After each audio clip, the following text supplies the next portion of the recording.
नमस्ते प्यारे विद्यार्थियों, गोविंदगढ़ महाविद्यालय द्वारा चलाई जा रही ऑनलाइन कक्षाओं में मैं दीपक कुमार, सहायक आचार्य हिंदी, एक बार फिर से आप सभी का हार्दिक स्वागत करता हूं। हम बिहारी जी के दोहों का अध्ययन कर रहे हैं बीए द्वितीय वर्ष के लिए, और आज की कक्षा में कुछ अन्य दोहों के साथ में एक बार फिर से उपस्थित हो गया हूं।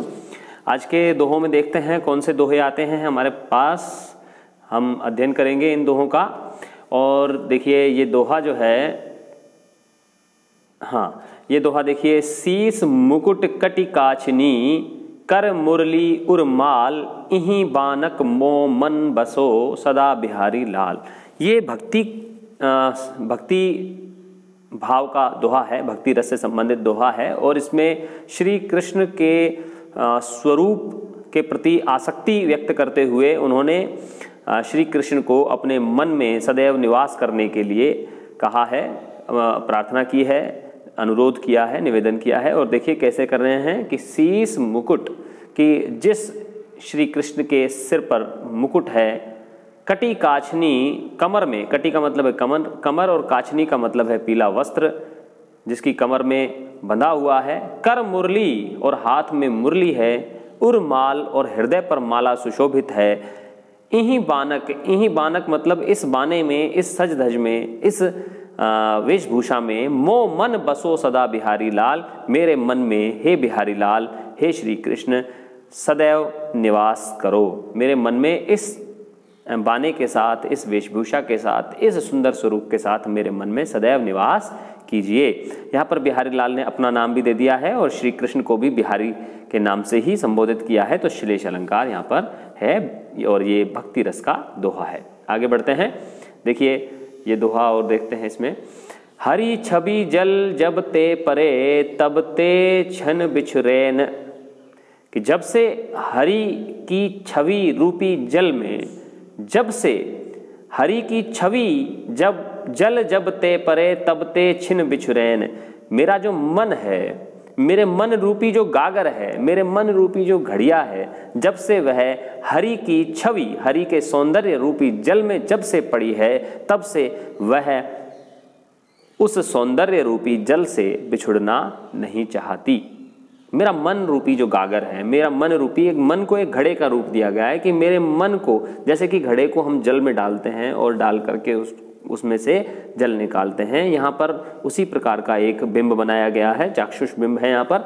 और उसमें कहा गया है कि हरि के सौंदर्य रूपी जल में जब से मेरे मन रूपी गागर पड़ गई है, तब से वह किसी भी क्षण मात्र के लिए भी श्री कृष्ण के सौंदर्य रूपी जल से बिछुड़ना नहीं चाहती।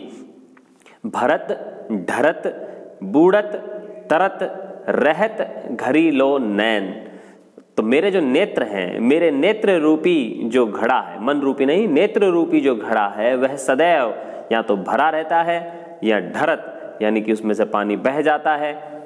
आंसू की बात करें, कभी तो भरा रहता है, प्रेम से भरा रहता है। नेत्र रूपी जो गागर है वो भरी रहती है प्रेम से या सौंदर्य रूपी रस से, और ढरत कभी कभी उनसे आंसू बहने लगते हैं। बूढ़त कभी वो उस सौंदर्य के रस में, सौंदर्य के जल में डूब जाती है, कभी उसी सौंदर्य के जल पर तैरते रहते हैं। मेरे नेत्र घड़ी के समान हो गए हैं, घड़िया के समान हो गए हैं, गागर के समान हो गए हैं। तो यहाँ पर उपमा अलंकार है। नेत्रों को गागर के समान, घड़ी के समान, घड़िया के समान बता करके कवि ने कहा है कि मेरे नेत्र में जब से हरि की जो सौंदर्य है, जब से मेरे नेत्रों में वह समा गया है, तब से मेरे जो नेत्र रूपी गागर है वह हमेशा उनके सौंदर्य रूपी जल में डूबे रहना चाहती है। कभी वह डूबती है, कभी वह तैरती है, कभी उसमें जल भर जाता है और कभी जल बह जाता है, अर्थात अश्रु बहने लगते हैं।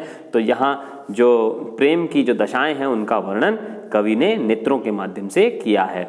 यहाँ पर श्री कृष्ण को आधार बना करके कहा है यूं तो, लेकिन ये भक्ति रस का दोहा नहीं है, यह श्रृंगार रस का दोहा है। और नायक के प्रति नायिका के मन में जो भाव उत्पन्न होता है, उसी भाव से यहाँ पर अभिव्यक्ति हुई है। चलिए एक और दोहे की बात करते हैं, आगे चलते हैं। देखिए ये एक और दोहा आ गया आपके सामने। इत आवत चली जात उत चली 6 सातक हाथ, चढ़ी हिंडोरे से रहे लगी उसासनी साथ। ये फिर से एक अतिशयोक्तिपूर्ण दोहा है और यहाँ पर नायिका की विरह अवस्था को बताया गया है, विरह अवस्था की तीव्रता को बताया गया है। तो यहाँ पर देखिए क्या कहा जा रहा है, एक सुंदर चित्र बनाया गया है और ये चित्र क्या कहता है कि इत आवत चली जात उत चली 6 सातक हाथ। नायिका जो है वो नायक के विरह में इतनी कमजोर, इतनी दुर्बल, इतनी क्षीणकाय हो गई है, इतनी कृशकाय हो गई है, इतनी पतली हो गई है कि अब वह इत आवत चली जात उत, जब इधर आना चाहती है तो उधर चली जाती है। इत आवत चली जात उत, इधर आना चाहती है लेकिन उधर चली जाती है। 6 सातक हाथ, वह 6-6 7-7 हाथ हिलती घूमती है, यानी कि वह जब सीधा चलना चाहती है तो सीधा चल नहीं पाती है। क्या कारण है? इत आवत चल जात उत चली 6 सातक हाथ, चढ़ी हिंडोरे से रहे लगी उसासन साथ। वह जब सांस लेती है, यह कारण बताया गया है, लगी उसासन साथ। उसास का मतलब होता है उसास का मतलब होता है लंबी लंबी दीर्घ सांसें जो दुख के साथ आहें भरी जाती हैं, उनको कहा जाता है उसास।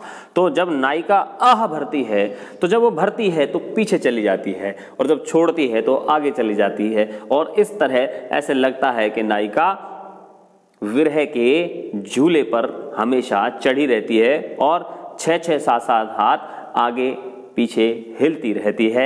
एक तरह से आपने घड़ी का पेंडुलम देखा होगा, घड़ी का पेंडुलम जब घड़ी चलती है तो उसके साथ साथ ऐसे ऐसे घूमता है। तो नायिका भी जब सांस लेती है तो वह आगे चली जाती है, सांस छोड़ती है तो पीछे चली जाती है और इतनी लंबी लंबी सांसें और इतने दुर्बल शरीर से वह लेती है कि सदैव वह ऐसे लगता है जैसे कि हिंडोरे पर बैठी हुई है। और हिंडोरा मतलब झूला, तो ऐसा लगता है कि झूले पर बैठ करके वो आगे पीछे घूम रही है, जबकि वास्तव में वह नायक के विरह में इतना दुर्बल हो गई है कि वह सांस भी लेती है तो 6-6 7-7 हाथ आगे पीछे हो जाती है। तो यहाँ पर नायिका के विरह अवस्था को बढ़ा चढ़ा करके बताने के लिए अतिशयोक्तिपूर्ण चित्रण किया गया है।